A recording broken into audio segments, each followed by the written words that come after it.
ਸਵਾਗਤ ਹੈ ਪਿਆਰੇ ਵਿਦਿਆਰਥੀਓ, ਤੁਹਾਡਾ ਸਾਰਿਆਂ ਦਾ ਸਾਰਿਆਂ ਨੂੰ ਪਿਆਰ ਭਰੀ ਸਤਿ ਸ਼੍ਰੀ ਅਕਾਲ। ਅੱਜ ਆਪਾਂ ਕਹਾਣੀ ਪੜ੍ਹਾਂਗੇ ਮੁਰਕੀਆਂ। ਮੁਰਕੀਆਂ ਕਹਾਣੀ ਜੋ ਲਿਖੀ ਹੈ ਨੌਰੰਗ ਸਿੰਘ ਨੇ। ਨੌਰੰਗ ਸਿੰਘ ਦਾ ਜੋ ਸਮਾਂ ਹੈ ਇਹ ਹੈ 1905 ਤੋਂ 63 ਈਸਵੀ ਤੱਕ ਦਾ। ਨੌਰੰਗ ਸਿੰਘ ਦਾ ਜਨਮ 1905 ਦੇ ਵਿੱਚ ਹੋਇਆ। ਇਹਨਾਂ ਦੇ ਮਾਤਾ ਦਾ ਨਾਮ ਸੀ ਸ਼੍ਰੀਮਤੀ ਭਗਵਾਨ ਕੌਰ ਅਤੇ ਪਿਤਾ ਦਾ ਨਾਮ ਸੀ ਸ਼੍ਰੀ ਪੂਰਨ ਸਿੰਘ। ਚੱਕ ਨੰਬਰ 24, ਜਿਵੇਂ ਚੰਡੀਗੜ੍ਹ ਦੇ ਵਿੱਚ ਸੈਕਟਰ ਹੁੰਦੇ ਆ ਉਸ ਤਰ੍ਹਾਂ ਹੁੰਦੇ ਆ ਚੱਕ ਨੰਬਰ 24 ਜ਼ਿਲ੍ਹਾ ਲਾਇਲਪੁਰ ਪਾਕਿਸਤਾਨ ਵਿਖੇ ਹੋਇਆ।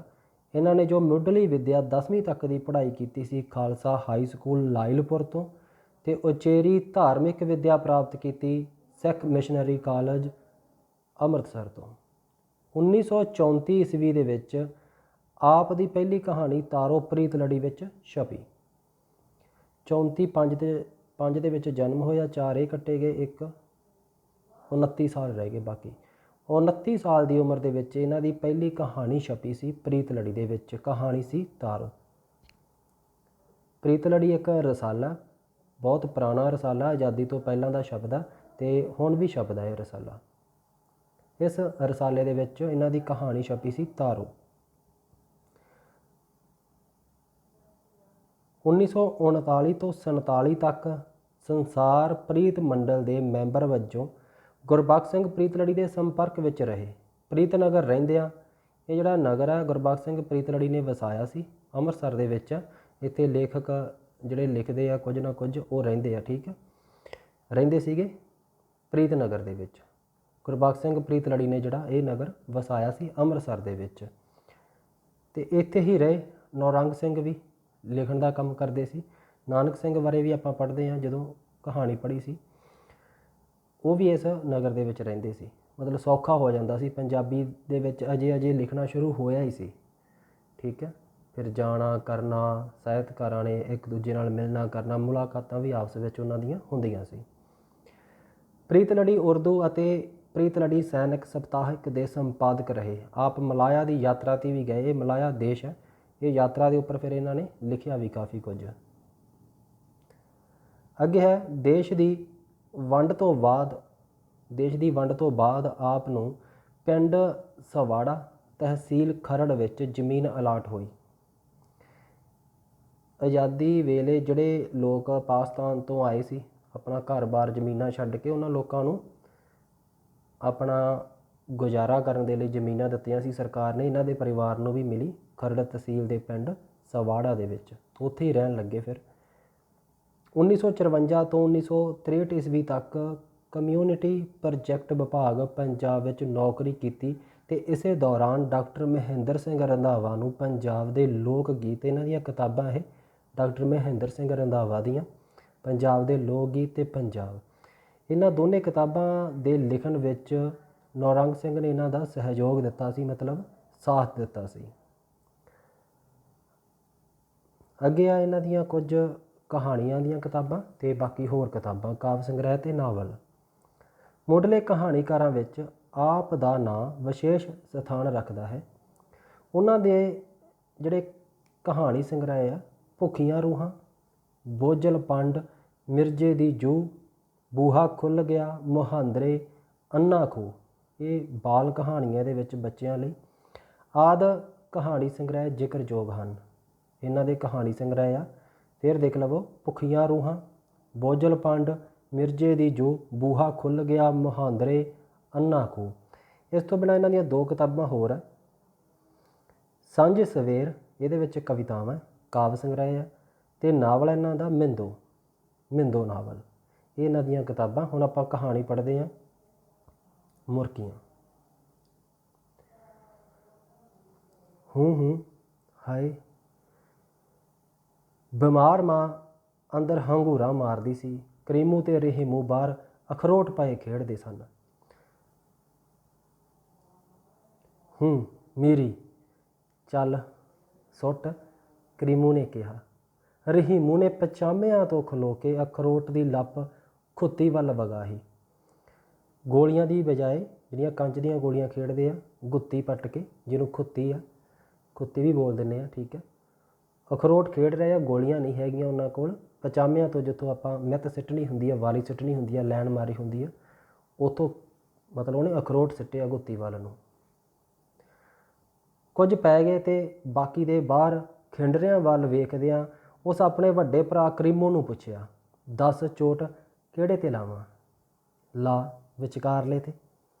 ਰਹੀਮੂ ਨੇ ਸ਼ਿਸ਼ਤ ਬੰਨ੍ਹ ਕੇ, ਨਿਸ਼ਾਨਾ ਬੰਨ੍ਹ ਕੇ ਨਾ, ਇੱਕ ਅੱਖ ਮੀਚ ਕੇ ਲਾਉਣੇ ਜਿਵੇਂ ਆਪਾਂ, ਸ਼ਿਸ਼ਤ ਬੰਨ੍ਹ ਕੇ ਅੱਗੇ ਨੂੰ ਝੁੱਕ ਕੇ ਦੱਸੇ ਅਖਰੋਟ 'ਤੇ ਅਖਰੋਟ ਵਗਾਇਆ, ਪਰ ਨਿਸ਼ਾਨਾ ਉੱਕ ਗਿਆ। ਹਾ ਹਾ ਹਾ, ਉੱਕ ਗਿਆ। ਕਰੀਮੂ ਉੱਚੀ ਸਾਰੀ ਹੱਸ ਉੱਠਿਆ। ਹਾਏ ਹਾਏ ਵੇ, ਪਾਣੀ ਦਾ ਘੁੱਟ ਮੂੰਹ ਵਿੱਚ ਪਾ ਜਾਓ ਵੇ। ਅੰਦਰੋਂ ਮਾਂ ਦੀ ਟੁੱਟਵੀਂ ਆਵਾਜ਼ ਆਈ, ਦੇ ਦਿੰਦੇ ਆ ਪਾਣੀ ਵੀ ਮਾਂ। ਕਰੀਮੂ ਨੇ ਅਖਰੋਟ ਹੂੰਝਦਿਆਂ ਆਖਿਆ ਤੇ ਕਾਹਲੀ ਨਾਲ ਉਹ ਨੀਹਾਂ ਥਾਂ 'ਤੇ ਅਖਰੋਟ ਖੁੱਤੀ ਵਿੱਚ ਪਾਉਣ ਲਈ ਜਾ ਖੜੋਤਾ ਤੇ ਅੱਗੇ ਨੂੰ ਬਾਂਹ ਕਰਕੇ ਅਖਰੋਟ ਖੁੱਤੀ ਵੱਲ ਸਿੱਟੇ। ਨਾਲੇ ਉਸ ਰਹੀਮੂ ਤੋਂ ਪੁੱਛਿਆ, ਕਿੰਨੇ ਪਏ ਨਹੀਂ? ਇੱਕੋ ਪਿਆ ਕੁੱਲ। ਰਹੀਮੂ ਇਸ 'ਤੇ ਡਾਢਾ ਖੁਸ਼ ਸੀ। ਉਸ ਚੋਟ ਲਾਉਣ ਲਈ ਇੱਕ ਅਖਰੋਟ ਵੱਲ ਇਸ਼ਾਰਾ ਕੀਤਾ। ਪਤਾ ਨਹੀਂ ਕਰੀਮੂ ਤੋਂ ਚੋਟ ਲੱਗੀ ਕਿ ਨਾ, ਪਰ ਉਹ ਇਹ ਜਾਣ ਕੇ ਕਿ ਉਸ ਦੀ ਚੋਟ ਅਖਰੋਟ 'ਤੇ ਵੱਜ ਗਈ ਹੈ ਤੇ ਉਹ ਸਾਰੇ ਅਖਰੋਟ ਹੂੰਝਣ ਦਾ ਹੱਕਦਾਰ ਹੈ।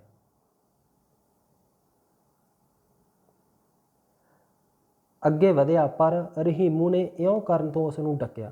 ਉਸ ਦਾ ਖਿਆਲ ਸੀ ਚੋਟ ਨਹੀਂ ਵੱਜੀ ਤੇ ਐਵੇਂ ਉਹ ਸਾਰੇ ਅਖਰੋਟ ਚੁੱਕ ਨਹੀਂ ਸਕਦਾ। ਪਰ ਕਰੀਮੂ ਆਖੀ ਜਾਏ ਚੋਟ ਲੱਗੀ ਹੈ, ਰਹੀਮੂ ਆਖੇ ਤੂੰ ਰੋਂਦੂ ਏ।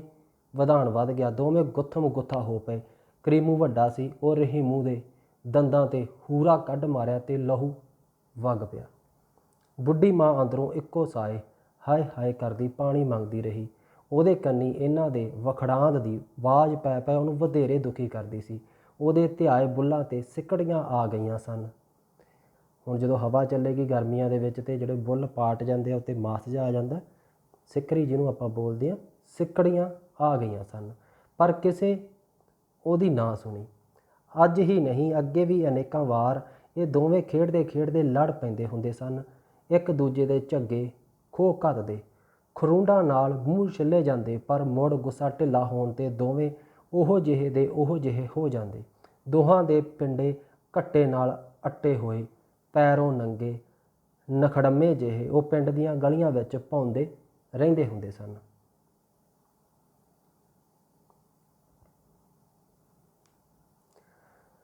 ਲੋਕੀ ਉਹਨਾਂ ਵੱਲ ਤੱਕਦੇ, ਪਰ ਕੋਈ ਉਹਨਾਂ ਨੂੰ ਮੂੰਹ ਨਾ ਲਾਉਂਦਾ। ਹਰ ਕੋਈ ਮੁੰਡਾ ਵੀ ਉਹਨਾਂ ਨਾਲ ਨਾ ਖੇਡਦਾ। ਸਦਾ ਹੀ ਭਾਂਤ ਭਾਂਤ ਦੀਆਂ ਗੱਲਾਂ ਉਹਨਾਂ ਬਾਰੇ ਚੱਲਦੀਆਂ ਰਹਿੰਦੀਆਂ ਸਨ। 16 ਤੇ 14 ਵਰ੍ਹਿਆਂ ਦੇ ਕਰੀਮੂ ਰਹੀਮੂ ਅਖਰੋਟਾਂ ਨਾਲ ਖੁੱਤੀ ਖੇਡਦੇ ਲੋਕਾਂ ਨੂੰ ਉੱਕਾ ਨਾ ਪਾਉਂਦੇ।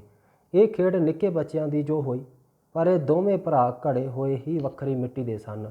ਅਖਰੋਟਾਂ ਤੋਂ ਹੱਟ ਕੌਡੀਆਂ ਨੂੰ ਜੁਟ ਜਾਂਦੇ। ਕਈ ਵਾਰ ਉੱਥੇ ਹੀ ਜੂਤ ਪਤਾੰਗ ਹੋ ਕੇ ਰੁੱਸੇ ਰੁੱਸੇ ਪਿੰਡ ਦੀਆਂ ਹੱਟੀਆਂ 'ਤੇ ਜਾ ਬਹਿੰਦੇ। ਉੱਥੇ ਲੋਕਾਂ ਦੀਆਂ ਇੱਧਰਲੀਆਂ ਉੱਧਰਲੀਆਂ ਸਲੂਣੀਆਂ ਅਲੂਣੀਆਂ ਵਿੱਚ ਇਹਨਾਂ ਦੇ ਕੰਨ ਰਸੇ ਰਹਿੰਦੇ। ਆਥਣ ਨੂੰ ਘਰ ਪਰਤਣ ਵੇਲੇ ਮੁੜ ਦੋਹਾਂ ਦੀ ਗਲਵੱਕੜੀ ਪਈ ਹੁੰਦੀ। ਮਾਂ ਨੂੰ ਬਿਮਾਰ ਪਿਆ ਮਹੀਨੇ ਤੋਂ ਉੱਤੇ ਹੋ ਗਿਆ ਸੀ। ਹਕੀਮ ਜਾਂ ਡਾਕਟਰ ਨੂੰ ਸੱਦਣ ਦੀ ਉਸ ਘਰ ਵਿੱਚ ਪੁੱਜਤ ਹੀ ਕਿੱਥੇ ਸੀ, ਪਰ ਲਾਗਲੇ ਸ਼ਹਿਰ ਦੇ ਸਰਕਾਰੀ ਹਸਪਤਾਲੋਂ ਮੁਫਤ ਦਵਾਈਆਂ ਲਿਆਉਣ ਦੀ ਵੀ ਵੇਲ ਕਰੀਮੂ ਰਹੀਮੂ ਨੂੰ ਨਹੀਂ ਸੀ ਲੱਭਦੀ। ਜਦੋਂ ਉਹ ਖਰੋਟ ਤੇ ਕੌਡੀਆਂ ਖੇਡ ਹਟਦੇ ਤੇ ਹੱਟਾਂ 'ਤੇ ਕੋਈ ਗੱਲਾਂ ਕਰਨ ਵਾਲਾ ਬੰਦਾ ਵੀ ਉਹਨਾਂ ਨੂੰ ਦਿਖਾਈ ਨਾ ਦਿੰਦਾ, ਤਾਂ ਉਹ ਆਪਣੀਆਂ ਗੁਲੇਲਾਂ 'ਤੇ ਗੋਲੀਆਂ ਚੁੱਕ ਕੇ ਬਾਹਰ ਸ਼ਿਕਾਰ ਨੂੰ ਟੁਰ ਵਗਦੇ। ਜੰਡਾਂ ਚਰਵਾਹਾਂ ਵਣਾਂ ਥੱਲੇ ਖਲੋ ਕੇ ਉਹ ਬੈਠੇ ਪੰਛੀਆਂ ਨੂੰ ਲੱਭਦੇ। ਜੇ ਕੋਈ ਕਬੂਤਰ, ਘੁੱਗੀ, ਤਿਲੀਅਰ ਜਾਂ ਤਿੱਤਰ ਉਹਨਾਂ ਨੂੰ ਕਿਸੇ ਦਰਖਤ ਉੱਤੇ ਦਿਸ ਪੈਂਦਾ ਤਾਂ ਦੋਵੇਂ ਡੰਡ ਪਾ ਦਿੰਦੇ, ਉਹ ਬੈਠਾ ਏ, ਉਹ ਬੈਠਾ ਏ, ਤੇ ਆਪਣੀਆਂ ਗੁਲੇਲਾਂ ਦੀਆਂ ਤੰਦਾਂ ਖਿੱਚਦੇ। ਪਰ ਜਨੌਰ ਪਹਿਲਾਂ ਹੀ ਰੌਲਾ ਸੁਣ ਕੇ ਉੱਡ ਚੁੱਕੇ ਹੁੰਦੇ ਸਨ।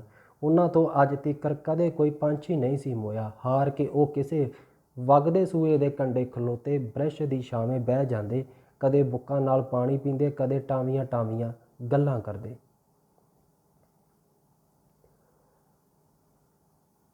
ਲੋਕੀ ਪਤਾ ਨਹੀਂ ਕਿੱਦਾਂ ਸ਼ਿਕਾਰ ਖੇਡ ਲੈਂਦੇ ਨੇ।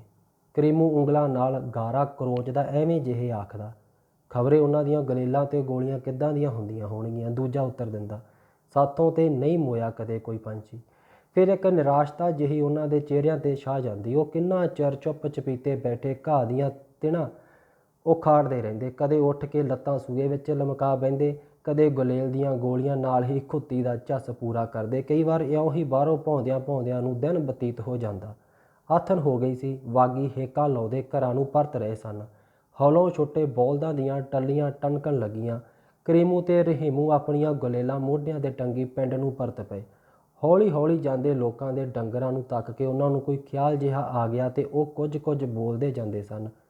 ਜਦੋਂ ਉਹਨਾਂ ਦਾ ਪਿਓ ਜਿਉਂਦਾ ਸੀ ਉਹਨਾਂ ਦੇ ਘਰ ਦੇ ਝੋਟੀਆਂ ਹੁੰਦੀਆਂ ਸਨ, ਇੱਕ ਪਹਿਲਣ, ਇੱਕ ਦੂਜੇ ਸੂਏ, ਨਾਲੇ ਇੱਕ ਵੈੜਕੀ ਵੀ ਸੀ। ਉਹ ਉਹਨਾਂ ਤਿਹਾਂ ਨੂੰ ਚਾਰਦੇ ਹੁੰਦੇ ਸਨ।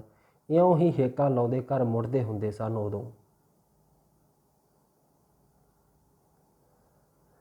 ਫੇਰ ਉਹ ਵਹਿੜੀ ਤੇ ਮੱਝਾਂ ਕਿੱਥੇ ਗਈਆਂ? ਰਹੀਮੂ ਨੇ ਆਪਣੇ ਵੱਡੇ ਭਰਾ ਤੋਂ ਪੁੱਛਿਆ। ਅੱਬਾ ਜੂਏ ਵਿੱਚ ਹਾਰ ਚੁੱਕਿਆ ਸੀ ਉਹਨਾਂ ਨੂੰ, ਤੇ ਤੈਨੂੰ ਨਹੀਂ ਪਤਾ? ਚਲੋ ਠੀਕ ਹੋਇਆ, ਸਾਂਭ ਸੰਭਾਈ ਦਾ ਟੰਟਾ ਗਲੋਂ ਲੱਥਾ। ਰਹੀਮੂ ਨੇ ਖੁਸ਼ ਹੋ ਕੇ ਕਿਹਾ। ਕੁਸਮੁਸਾ ਜਿਹਾ ਹੋ ਗਿਆ ਸੀ ਜਦੋਂ ਉਹ ਇੱਕ ਖੇਤ ਦੀ ਵੱਟ ਉੱਤੇ ਆਣ ਖਲੋਤੇ। ਆਕਾਸ਼ ਉੱਤੇ ਜੇ ਕੋਈ ਤਾਰਾ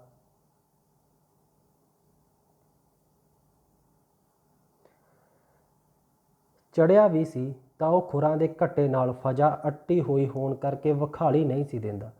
ਚਿੜੀਆਂ ਬਾਜਰੇ ਦੇ ਸਿੱਟਿਆਂ ਉੱਤੇ ਅੰਤਮ ਠੁੰਗੇ ਭਰ ਕੇ ਉੱਡ ਚੁੱਕੀਆਂ ਸਨ। ਕਰੀਮੂ ਤੇ ਰਹੀਮੂ ਦੇ ਖੱਬੇ ਪਾਸੇ ਇੱਕ ਮੱਕੀ ਦੀ ਪੈਲੀ ਡਰੇ ਹੋਏ ਬੱਚੇ ਵਾਂਗ ਚੁੱਪ ਖਲੋਤੀ ਸੀ। ਪਹਿਲਵਾਨਾਂ ਦੇ ਡੋਲਿਆਂ ਵਰਗੀਆਂ ਛੱਲੀਆਂ ਹਰੇਕ ਟਾਂਡੇ ਨਾਲ ਜੜੀਆਂ ਹੋਈਆਂ ਦਿਸਦੀਆਂ ਸਨ। ਪਤਾ ਹੀ ਕਰੀਮੂ, ਇਹ ਸਾਡੀਆਂ ਪੈਲੀਆਂ ਹੁੰਦੀਆਂ ਸਨ ਕਦੇ?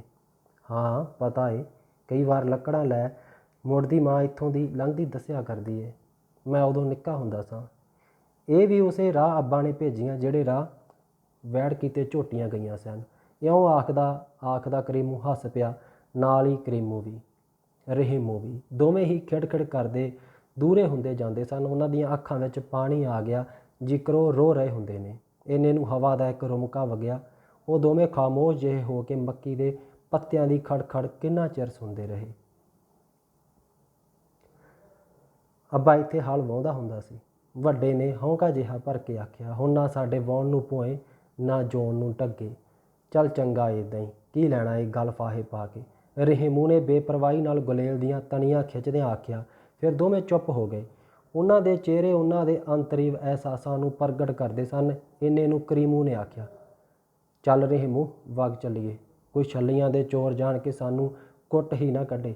ਤੇ ਦੋਵੇਂ ਕਾਲੀ ਕਾਲੀ ਉਲਾਂਘਾਂ ਭਰਦੇ ਪਿੰਡ ਵੱਲ ਤੁਰ ਪਏ, ਜਿੱਥੇ ਦੀਵੇ ਬਲ ਚੁੱਕੇ ਸਨ। ਜਿੱਦਣ ਦੀ ਮਾਂ ਬਿਮਾਰ ਪਈ ਸੀ, ਦੋਵੇਂ ਇੱਕੋ ਵੇਲੇ ਰੋਟੀ ਖਾਂਦੇ ਹੁੰਦੇ ਸਨ। ਮਾਂ ਲੋਕਾਂ ਦੇ ਘਰੀਂ ਪੀਣ ਦਲਣ ਕਰਕੇ ਖਾਣ ਲਈ ਦਾਣੇ ਇਕੱਠੇ ਕਰ ਲੈਂਦੀ ਹੁੰਦੀ ਸੀ। ਉਹ ਦਾਣੇ ਇਹਨਾਂ ਦੇ ਨਿੱਤ ਦੋ ਡੰਗ ਨਹੀਂ ਸਨ ਟਪਾ ਸਕਦੇ। ਦੋਵੇਂ ਜਣੇ ਚੁੱਲ੍ਹਾ ਤਪਾਉਂਦੇ, ਕੱਚੀਆਂ ਤੁਹਾਕੀਆਂ ਜਿਹੀਆਂ ਰੋਟੀਆਂ ਲੂਣ ਨਾਲ ਖਾ ਕੇ ਸੌਂ ਰਹਿੰਦੇ। ਕਦੇ ਕਦੇ ਫਾਕਿਆਂ ਵਿੱਚ ਹੀ ਉਹਨਾਂ ਦੀਆਂ ਰਾਤਾਂ ਗੁਜ਼ਰਦੀਆਂ ਹੁੰਦੀਆਂ ਸਨ।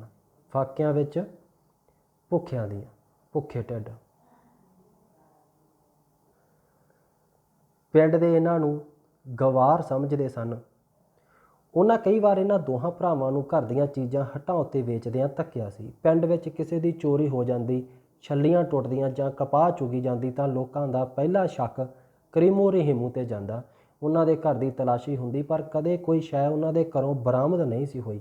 ਤਾਂ ਵੀ ਲੋਕਾਂ ਦਾ ਸ਼ੱਕ ਉਹਨਾਂ 'ਤੇ ਸਦਾ ਟਿਕਿਆ ਰਿਹਾ। ਲੋਕਾਂ ਦੇ ਨਿੱਤ ਉਲਾਂਭਿਆਂ ਤੇ ਤਲਾਸ਼ੀਆਂ ਤੋਂ ਮਾਂ ਛਿੱਬੀ ਪੈ ਗਈ ਹੋਈ ਸੀ। ਕਰੀਮੂ ਤੇ ਰਹੀਮੂ ਵੀ ਇਕਾਂਤ ਵਿੱਚ ਬਹਿ ਕੇ ਇਹਨਾਂ ਊਝਾਂ ਨੂੰ ਮਹਿਸੂਸ ਤਾਂ ਕਰਦੇ, ਪਰ ਪਲਕ ਲਈ।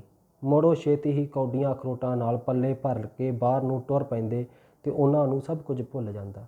ਲੋਕੀ ਇਹਨਾਂ ਨੂੰ ਮੌਕੇ ਉੱਤੇ ਫੜ ਲਈ ਪੈਲੀਆਂ ਵਿੱਚ ਲੁਕ ਬਹਿੰਦੇ।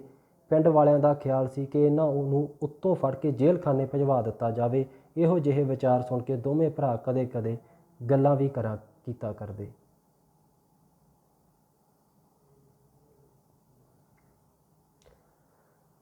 ਲੋਕੀ ਸਾਡੇ ਉੱਤੇ ਬਦੋ-ਬਦੀ ਦਾ ਸ਼ੱਕ ਕਿਉਂ ਕਰੀ ਜਾਂਦੇ ਨੇ? ਅਸਾਂ ਕਦੇ ਕਿਸੇ ਦੀ ਰੀਨ ਤੱਕ ਨਹੀਂ ਛੂਹੀ, ਐਵੇਂ ਝੱਲੇ ਹੀ ਨਹੀਂ, ਦੂਜਾ ਆਖਦਾ ਤੇ ਦੋਵੇਂ ਜਣੇ ਉੱਚੀ ਹੱਸ ਪੈਂਦੇ। ਮਾਂ ਦੀ ਹਾਲਤ ਦਿਨੋਂ ਦਿਨ ਵਿਗੜਦੀ ਜਾਂਦੀ ਸੀ। ਉਹ ਦੋਵੇਂ ਰਾਤ ਵੇਲੇ ਮਾਂ ਕੋਲ ਆ ਬਹਿੰਦੇ, ਮਾਂ ਦੇ ਮੂੰਹ ਨੂੰ ਤੱਕਦੇ। ਮਾਂ ਬੜੀਆਂ ਸੋਗੀ ਗੱਲਾਂ ਉਹਨਾਂ ਨੂੰ ਸੁਣਾਉਂਦੀ, ਬਹੁਤੀਆਂ ਉਹਨਾਂ ਦੇ ਪਿਓ ਬਾਰੇ। ਭਾਵੇਂ ਉਹਨੂੰ ਜੂਏ ਦੀ ਆਦਤ ਸੀ, ਪਰ ਬੜਾ ਚੰਗਾ ਮਨੁੱਖ ਸੀ ਤੁਹਾਡਾ ਅੱਬਾ ਬੱਚਾ। ਹਾਂ ਮਾਂ, ਬੜਾ ਚੰਗਾ ਸੀ, ਕਰੀਮੂ ਖੁਸ਼ੀ ਨਾਲ ਬੋਲਿਆ। ਮੈਨੂੰ ਹਲ ਛੱਡ ਕੇ ਕੁੱਛੜ ਚੁੱਕ ਲੈਂਦਾ, ਛੱਲੀਆਂ ਦੇਂਦਾ, ਗੰਨੇ ਵੀ, ਬੱਲੇ ਬੱਲੇ ਕਿੰਨੀਆਂ ਹੋਰ ਚੀਜ਼ਾਂ, ਸਾਥੋਂ ਮੁੱਕਦੀਆਂ ਹੀ ਨਾ, ਹੈ ਨਾ ਕਰੀਮੂ? ਰਹੀਮੂ ਬੋਲਿਆ। ਦਾਣੇ ਹੀ ਦਾਣੇ ਹੁੰਦੇ ਸਨ ਸਾਡੇ ਕੋਠਿਆਂ ਵਿੱਚ ਉਦੋਂ।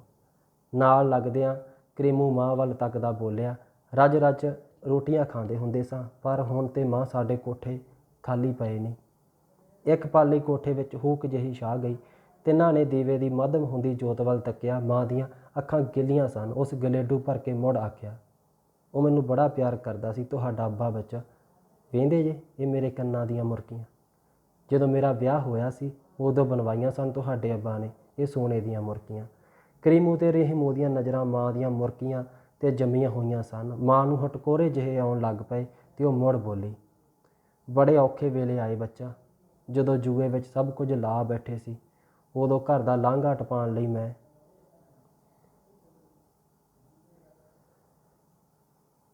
ਆਖਿਆ ਸੀ ਇਹ ਮੁਰਕੀਆਂ ਵੇਚ ਦਿਓ, ਪਰ ਉਸ ਆਖਿਆ ਸੀ ਨਹੀਂ, ਮੈਂ ਸਾਰੀ ਉਮਰ ਤੇਰੇ ਕੰਨਾਂ ਵਿੱਚ ਇਹ ਲਮਕਦੀਆਂ ਵੇਖਾਂਗਾ। ਮਾਂ ਦੀਆਂ ਝੁਰੜੀਆਂ ਵਿੱਚ ਹੰਝੂਆਂ ਦੀਆਂ ਤਤੇਰੀਆਂ ਫਸੀਆਂ ਹੋਈਆਂ ਸਨ। ਕਰੀਮੂ ਤੇ ਰਹਿਮੂ ਸੁੰਨ ਹੋਏ ਬੈਠੇ ਰਹੇ। ਮਾਂ ਕੁਝ ਰੋਕ ਕੇ ਮੁੜ ਬੋਲੀ, ਮੈਂ ਉਮਰ ਭਰ ਇਹਨਾਂ ਮੁਰਕੀਆਂ ਨੂੰ ਸਾਂਭ ਰੱਖਦੀ ਆਈ ਹਾਂ ਪੁੱਤਰ। ਜੇ ਮੈਂ ਮਰ ਗਈ ਏ ਮੇਰੇ ਨਾਲ ਹੀ ਕਬਰ ਵਿੱਚ ਦਬਾ ਦੇਣੀਆਂ ਤੁਹਾਡੇ ਅੱਬਾ ਦੀ ਯਾਦ। ਉਹਦਾ ਗਲਾ ਰੁਕ ਗਿਆ ਤੇ ਅੱਗੇ ਉਹ ਕੁਝ ਨਾ ਕਹਿ ਸਕੀ।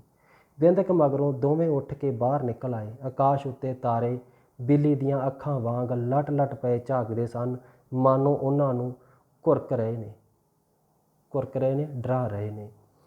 ਦੋਵੇਂ ਨਾਲੋਂ ਨਾਲ ਡੱਠੀਆਂ ਮੰਜੀਆਂ 'ਤੇ ਪੈ ਕੇ ਗੱਲਾਂ ਜਿਹੀਆਂ ਕਰਨ ਲੱਗ ਪਏ।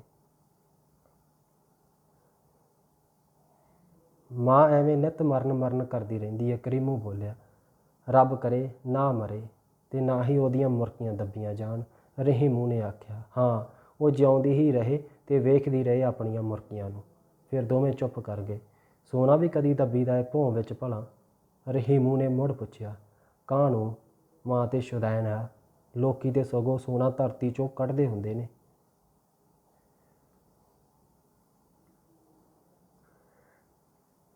ਕਿੰਨੇ ਕੰਮ ਆਉਂਦਾ ਏ ਸੋਨੇ ਦੇ ਪੈਸੇ, ਪੈਸੇ ਦੇ ਦਾਣੇ ਤੇ ਰੋਟੀਆਂ। ਇਉਂ ਗੱਲਾਂ ਕਰਦੇ ਉਹ ਸੌਂ ਗਏ। ਕਈ ਦਿਨ ਹੋਰ ਲੰਘ ਗਏ। ਉੜਕ ਰਿੜਕ ਦੀ ਮਾਂ ਦਾ ਅੰਤ ਹੋ ਗਿਆ। ਦੋਹਾਂ ਭਰਾਵਾਂ ਨੜੋਇਆ ਤਿਆਰ ਕੀਤਾ, ਕੋਈ ਉਹਨਾਂ ਦੀ ਸਹਾਇਤਾ ਨੂੰ ਨਾ ਪਹੁੰਚਿਆ। ਉਹਨਾਂ ਆਪੇ ਕਬਰ ਪੁੱਟੀ ਤੇ ਅੰਤਮ ਦਰਸ਼ਨਾਂ ਲਈ ਮਾਂ ਦਾ ਮੂੰਹ ਨੰਗਿਆ ਕੀਤਾ। ਦੋਹਾਂ ਕੰਨਾਂ ਵਿੱਚ ਸੋਨੇ ਦੀਆਂ ਮੁਰਕੀਆਂ ਉਸੇ ਤਰ੍ਹਾਂ ਲਮਕ ਰਹੀਆਂ ਸਨ, ਉਹਨਾਂ ਦੇ ਪਿਓ ਦੀ ਯਾਦਗਾਰ। ਮਾਂ ਨੂੰ ਚੰਗੀ ਤਰ੍ਹਾਂ ਦਫਨਾ ਕੇ ਦੋਵੇਂ ਘਰ ਪਰਤ ਆਏ। ਨਾ ਕੋਈ ਦਿਲਬਰੀ ਲਈ ਉਹਨਾਂ ਕੋਲ ਬੈਠਾ, ਦਿਲਬਰੀ ਦਿਲਾਸਾ ਦੇਣ ਲਈ, ਨਾ ਹੀ ਪਿੰਡ ਵਿੱਚ ਕਿਸੇ ਨੂੰ ਉਹਨਾਂ ਦੀ ਮਾਂ ਦਾ ਗਮ ਸੀ। ਰਾਤੀ ਦੋਵੇਂ ਭੁੱਖੇ ਭਾਣੇ ਮੰਜਿਆਂ 'ਤੇ ਚੁੱਪਚਾਪ ਜਿਹੇ ਪੈ ਗਏ। ਕੁਝ ਚਿਰ ਮਗਰੋਂ ਕਰੀਮੂ ਦੇ ਮੂੰਹੋਂ ਨਿਕਲਿਆ, ਚਲੋ ਜੀ। ਤੁਰ ਗਈ ਮਾਂ ਵੀ ਅੱਜ। ਹੁਣ ਉਹ ਕਿੱਥੇ ਜਾਏਗੀ ਕਰੀਮੂ? ਰਹਿਮੂ ਨੇ ਵੀ ਚੁੱਪ ਤੋੜੀ। ਬਹਿਸ਼ਤੀ ਮੁਰਕੀਆਂ ਵੀ ਨਾਲ ਹੀ। ਮੁਰਕੀਆਂ? ਕਰੀਮੂ ਕੋਈ ਉੱਤਰ ਨਾ ਦੇ ਸਕਿਆ। ਉੜਕ ਦੋਹਾਂ ਨੂੰ ਨੀਂਦਰ ਆ ਗਈ।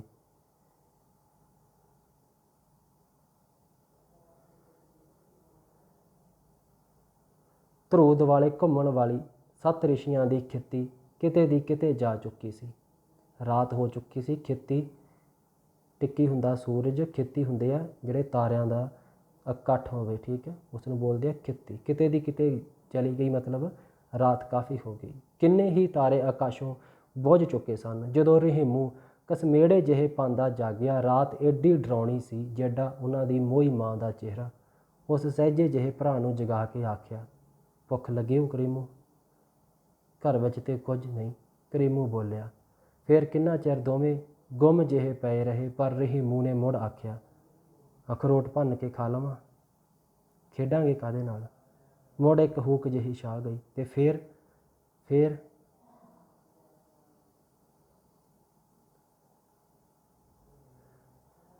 ਇੱਕੋ ਵਾਰ ਇੱਕੋ ਫੁਰਨਾ ਜੇਕਰ ਦੋਹਾਂ ਨੂੰ ਫੁਰ ਪਿਆ ਹੁੰਦਾ ਏ। ਬਿਨਾਂ ਹੋਰ ਕੁਝ ਬੋਲਿਆਂ ਦੋਵੇਂ ਉੱਠ ਖਲੋਤੇ। ਮਲਕੜੇ ਜਿਹੇ, ਇੱਕ ਨੇ ਕਹੀ ਚੁੱਕੀ, ਦੂਜੇ ਨੇ ਕੰਧਾਲਾ, ਇਹ ਵੀ ਮਿੱਟੀ ਪੱਟਣ ਵਾਲਾ ਹੁੰਦਾ, ਗੰਧਾਲੀ ਬੋਲ ਦਿੰਦੇ ਹਾਂ ਜਿਸ ਨੂੰ ਆਪਾਂ, ਅਤੇ ਬੂਹਾ ਲਾ ਕੇ ਸਹਿਜੇ ਦੋਵੇਂ ਭਰਾ ਬਾਹਰ ਨਿਕਲ ਗਏ। ਰਾਤ ਮੌਤ ਜਿੱਡੀ ਖਾਮੋਸ਼ ਸੀ।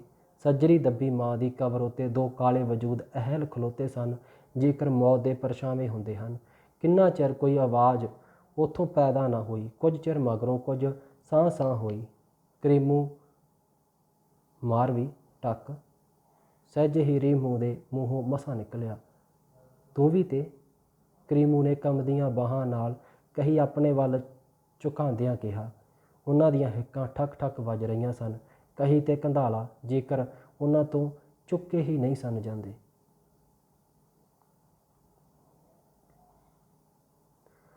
ਕਲਰ ਪੁੱਟਣ ਲਈ ਹਥਿਆਰਾਂ ਨੂੰ ਆਭਾਰ ਕੇ ਉਹ ਟੱਕ ਮਾਰਨਾ ਚਾਹੁੰਦੇ ਸਨ, ਪਰ ਬਾਹਾਂ ਜੇਕਰ ਸੱਤਿਆਹੀਨ ਹੋ ਗਈਆਂ ਹੁੰਦੀਆਂ ਹਨ। ਰਾਤ ਦੀ ਖਾਮੋਸ਼ੀ ਵਿੱਚੋਂ ਇੱਕ ਬੇਮਾਲੂਮੀ ਜਿਹੀ ਆਵਾਜ਼ ਉਹਨਾਂ ਦੇ ਕੰਨਾਂ ਵਿੱਚ ਗੂੰਜ ਉੱਠੀ, ਜੇਕਰ ਆਕਾਸ਼ ਤੇ ਪਤਾਲ ਦੋਵੇਂ ਬੋਲ ਉੱਠੇ ਹੁੰਦੇ ਹਨ। ਕਬਰ ਵਿੱਚ ਮੇਰੇ ਨਾਲ ਦਬਾ ਦੇਣੀਆਂ ਮੇਰੀਆਂ ਮੁਰਕੀਆਂ, ਤੁਹਾਡੇ ਅੱਬਾ ਦੀ ਯਾਦ ਬੱਚਾ। ਮਾਂ। ਰਹੀਮੂ ਦੇ ਮੂੰਹੋਂ ਬੇਤਹਾਸ਼ਾ ਇਉਂ ਨਿਕਲਿਆ ਜੇਕਰ ਉਹ ਰੋ ਪਿਆ ਹੁੰਦਾ ਏ। ਚੱਲ ਰਹੀਮੂ। ਕਰੀਮੂ ਕੇਵਲ ਇੰਨਾ ਹੀ ਆਖ ਸਕਿਆ। ਹਥਿਆਰ ਦੋਹਾਂ ਦੇ ਹੱਥੋਂ ਢਹਿ ਪਏ। ਤਾਰਿਆਂ ਦੀ ਲੋ ਵਿੱਚ ਉਹਨਾਂ ਘਰ ਨੂੰ ਮੁੜੇ ਜਾਂਦਿਆਂ ਦੀਆਂ ਅੱਖਾਂ ਵਿੱਚ ਹੰਝੂ ਚਮਕ ਰਹੇ ਸਨ।